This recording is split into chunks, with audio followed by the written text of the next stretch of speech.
Bonjour, bonjour. Aujourd'hui, c'est une vidéo pour parler à mes collègues. Je parle particulièrement à mes collègues répétiteurs, mes collègues enseignants au lycée, enseignants dans les écoles primaires, enseignants dans les universités, enseignants dans les grandes écoles de formation. Aujourd'hui, cette vidéo, c'est pour vous, c'est pour nous. En fait, très souvent, il y a un adage ici au Cameroun qui dit que la chèvre broute là où elle est attachée. Mais il y a un autre adage qui vient aussi dire le serpent mord la chèvre là où elle est attachée. Donc, dans cette vidéo, nous allons parler d'un autre problème. D'un problème que nous avons. Et que nous devons nous hausser à une certaine hauteur. Nous devons grandir, nous devons être forts. Que ce soit mes collègues hommes, que ce soit mes collègues femmes. On a choisi l'enseignement. On a choisi de construire la société. Bon, je ne voudrais pas entrer dans les considérations politiques pour chercher à voir les revendications, tout ça. Ce n'est pas de ça que je parle ici. Je parle des problèmes même sérieux que nous avons avec nos élèves, que nous avons avec nos étudiants. Nous avons parfois beaucoup de problèmes pendant qu'on enseigne. Je sais. Parfois, les élèves ont tendance, et les étudiants aussi ont tendance à nous manquer du respect. Et vous savez, nous le savons. Quelles sont les raisons, la plupart des temps, qui font en sorte qu'un élève soit sérieusement en colère contre nous? Nous, par exemple, moi, quand j'enseigne, j'évite autant que possible d'utiliser le fouet. J'utilise plus la psychologie parce qu'en fait, c'est ce qu'on nous a appris à l'école. L'arme de l'enseignant, c'est la psychologie. C'est la pédagogie. Si je montre à mon élève, je montre à mon apprenant, mon étudiant, que je veux son bien, et j'essaie de tout faire pour qu'il soit heureux, qu'il soit bien dans sa tête, pour qu'il comprenne bien mon cours, qu'il comprenne que je suis là pour son bonheur, il fera tout pour travailler, il fera tout pour aimer mon cours.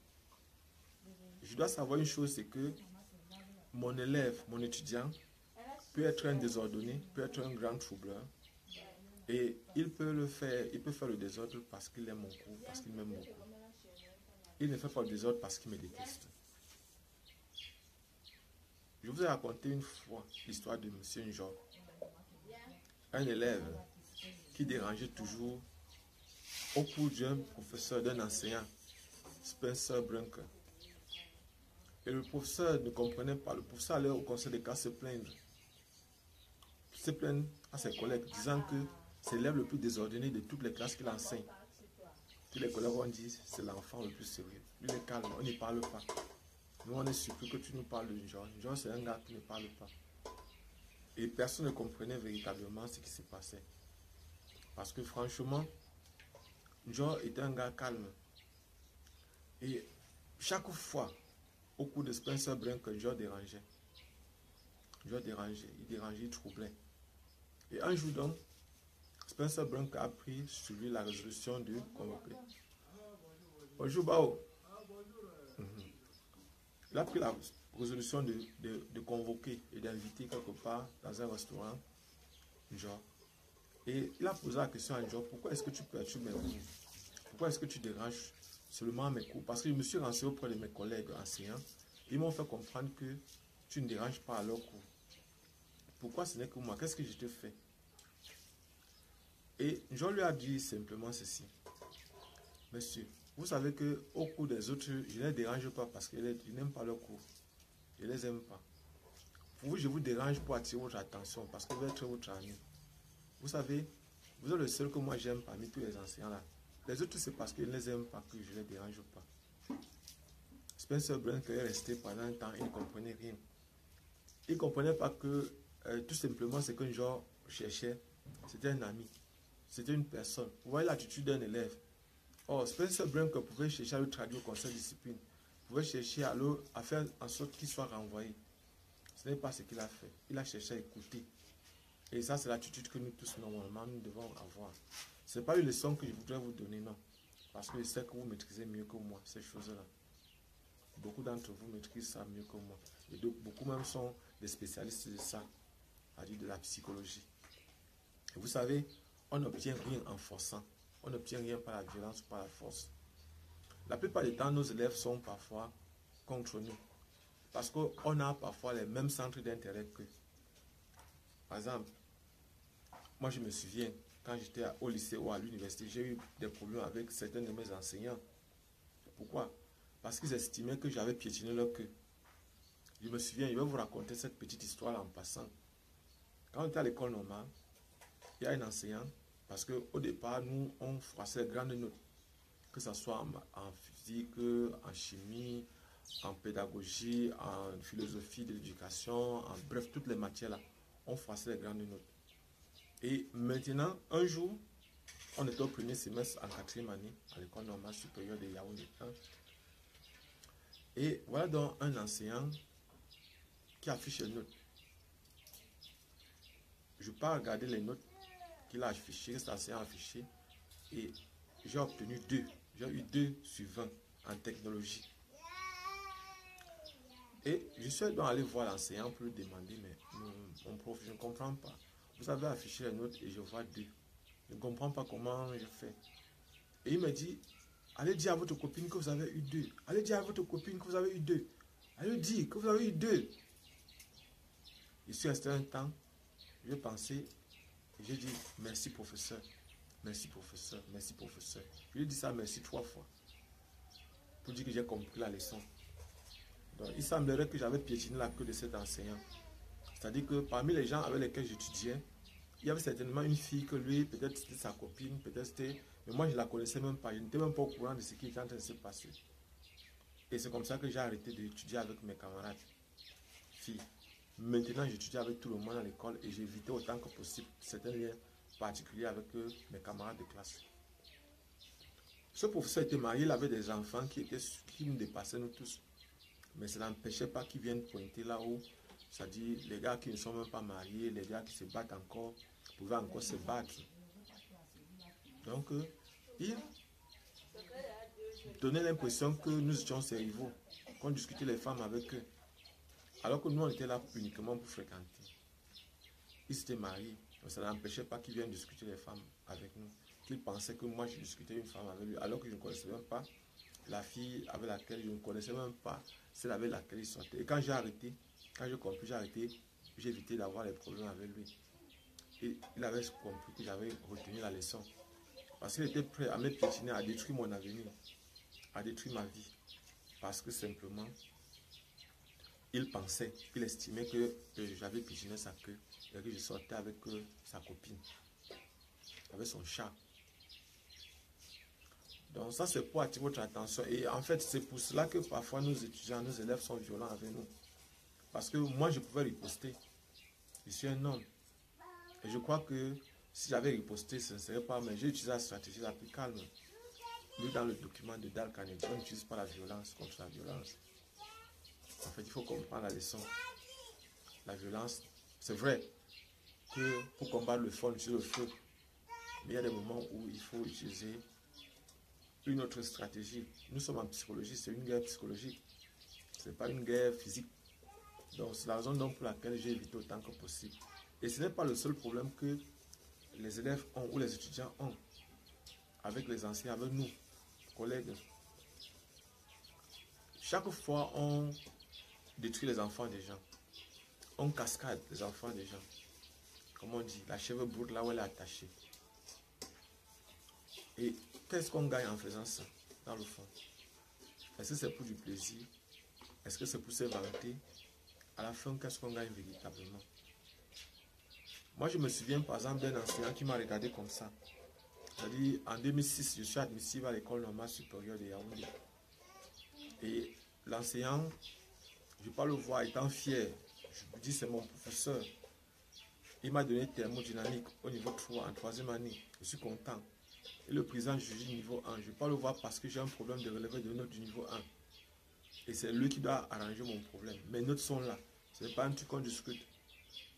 Je lui dis, monsieur, je suis admissible à l'école normale supérieure et on me demande là-bas mes relevés de notes et l'attestation de réussite de licence. J'avais fini avec ma licence. Et celui-là m'a regardé comme ça. Il m'a dit, vous voulez devenir riche? Je lui ai demandé même, professeur, quand on réussit l'école normale, c'est pour devenir riche. Il me dit que là où il est là, je suis un rebelle et qu'il ne peut pas m'aider. Et c'est comme ça, oh, je lui demandais simplement de faire son travail. Je lui demandais pas, ce n'est pas pour le faux. Demandez simplement en tant que président du jury qu'il voit qu'est-ce qui fait que mon relevé de note du niveau 1 ne sort pas. Quel est le problème? Qu'ils me disent que je résolve ce problème-là. C'est un problème de reçu, c'est un problème de quoi que ce soit. Et à la fin, nous, on nous a fait échouer. On nous a fait échouer à cause de ça. À cause du manque de relevé de notes. Parce que mes relevés de notes n'étaient pas là.